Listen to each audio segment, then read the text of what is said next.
I'm sure you've heard this term before in finance, EBITDA. It is one of the most abused terms in finance, private equity, and investing. It often masks economic reality, and economic reality is cash-based. In many cases, EBITDA is used to make businesses appear more profitable than they really are, justify weak business models, or support higher valuation multiples. Today, we'll look at why Warren Buffett dislikes EBITDA, why Wall Street loves EBITDA, and what metric Warren Buffett prefers instead for normalizing and adjusting earnings. And later in the video, we'll examine a real-world example using Take-Two Interactive, the company behind Grand Theft Auto and the upcoming, highly anticipated GTA 6. Now, imagine you own a rental property. Every month you collect rent, you pay property taxes, you pay insurance, you pay maintenance, and eventually you'll need to replace the roof.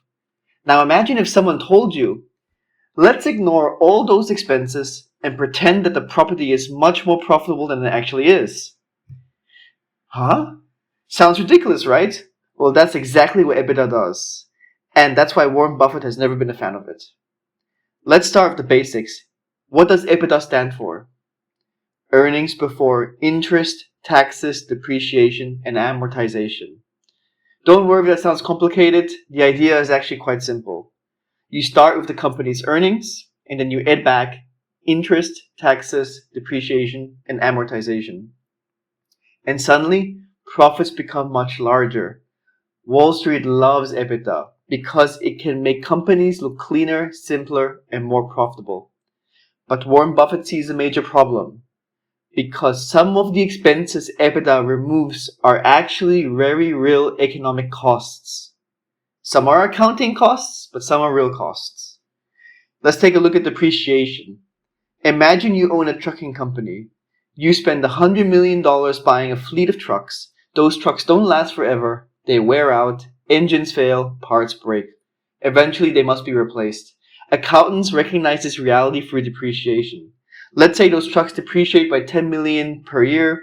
EBITDA simply adds that $10 million back, as if the trucks never age, as if replacement costs don't exist, as if the future doesn't matter, and that bill never comes due.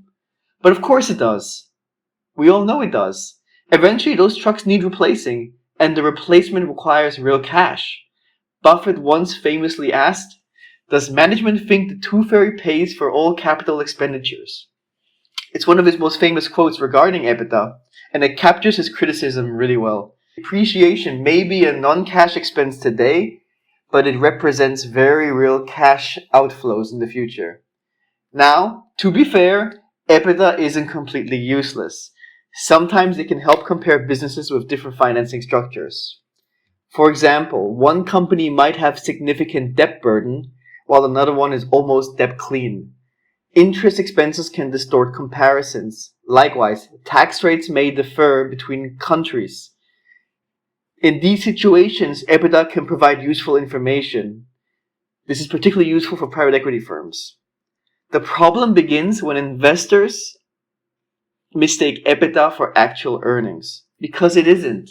And this is where people often get into trouble. Consider two businesses. Both report EBITDA of $100 million. At first glance, they appear identical, but Company A only spends $5 million a year maintaining its assets, whereas Company B spends $60 million a year. Suddenly, the picture changes. Company B needs most of its EBITDA just to keep operating. Company A keeps far more of it in cash. Yet EBITDA treats both businesses exactly the same. This is why Warren Buffett focuses on what owners actually receive. Not accounting adjustments, not financial engineering, actual cash.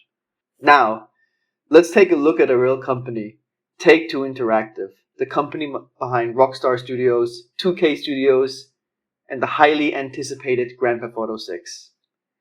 In fiscal year 2026, Take-Two reported a net loss of $298 million. But if you listen to Strauss Zelnick on the earnings call, the CEO of Take-Two Interactive, or if you read equity analyst reports, or if you listen to Wall Street, EBITDA is touted. And the business appears far more profitable, roughly $1.28 billion in EBITDA. Why such a big gap on the EBITDA bridge? On the one case, it's losing money, on the other case, it's making money.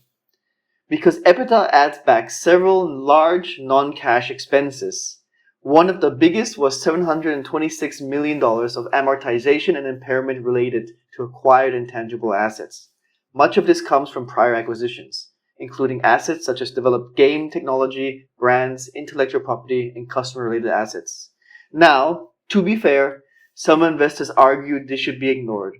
The acquisition already happened, the cash is not leaving the business this year, and that is a reasonable accounting argument. But Warren Buffett would ask a harder question.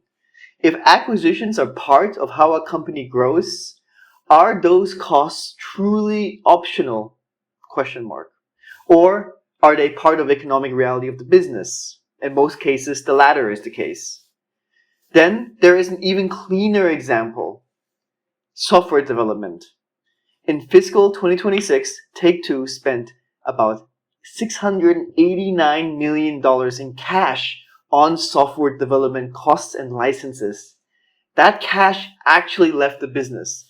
Studios were funded, developers and production teams were paid. Games and content were built, such as Grand Theft Auto 6.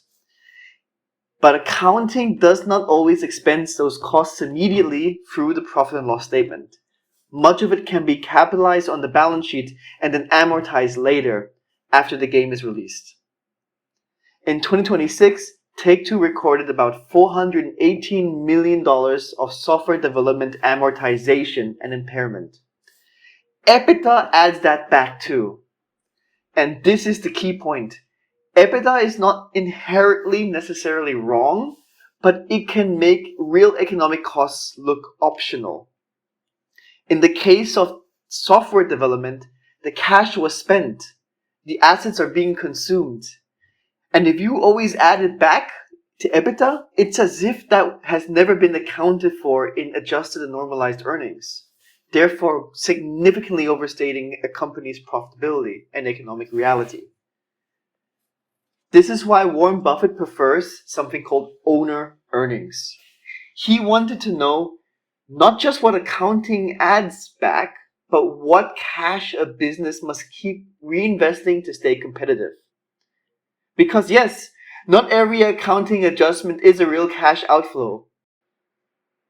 This brings us to one of Warren Buffett's favorite concepts for adjusting and normalizing earnings: owner earnings.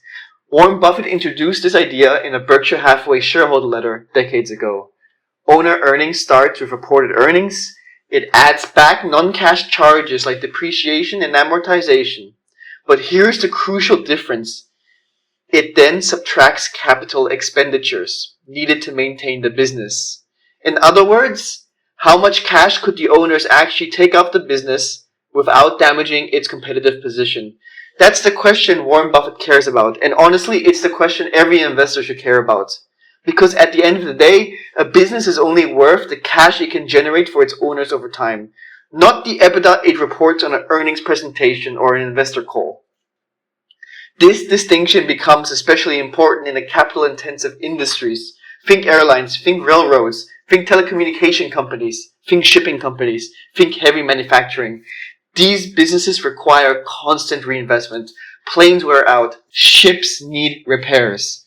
Equipment gets replaced. Ignoring those economic costs can create a dangerously misleading picture. A company might report strong EBITDA growth, while free cash flow is stagnating or even declining. If you're only looking at EBITDA, you might never notice it. One of the biggest red flags in investing is when management constantly discusses adjusted earnings and EBITDA, but rarely talks about free cash flow. Whenever I see dozens of adjusted metrics, I immediately ask myself, where is the cash actually going? Because shareholders don't get paid in EBITDA. You can't spend EBITDA. You can't use EBITDA to pay dividends. You can't retire debt with EBITDA. You can't buy back shares with EBITDA. You need cash, real cash. So what's the key takeaway here? Warren Buffett isn't saying EBITDA should never be used. He's saying it should never be the destination. At best, it's the starting point. The real analysis begins after EBITDA. How much debt does the company have? How much capital expenditure is required on an annual basis? How much free cash flow is being generated? What are the true owner earnings? Those questions tell you far more about the quality of a business than EBITDA ever will. So the next time you hear a CEO proudly announcing record EBITDA, don't stop there. Ask yourself, how much cash is left after maintaining the business? Or how much can actually be distributed to shareholders? Or how much of that EBITDA represents real economic profit? Because that's exactly what Warren Buffett would ask. And learning to think like an owner rather than a trader is one of the most valuable skills an investor can develop. Thanks for watching, and remember guys, a great business isn't measured by how much EBITDA it reports. A great business is measured by how much cash it can generate for its owners over time. Think like an owner.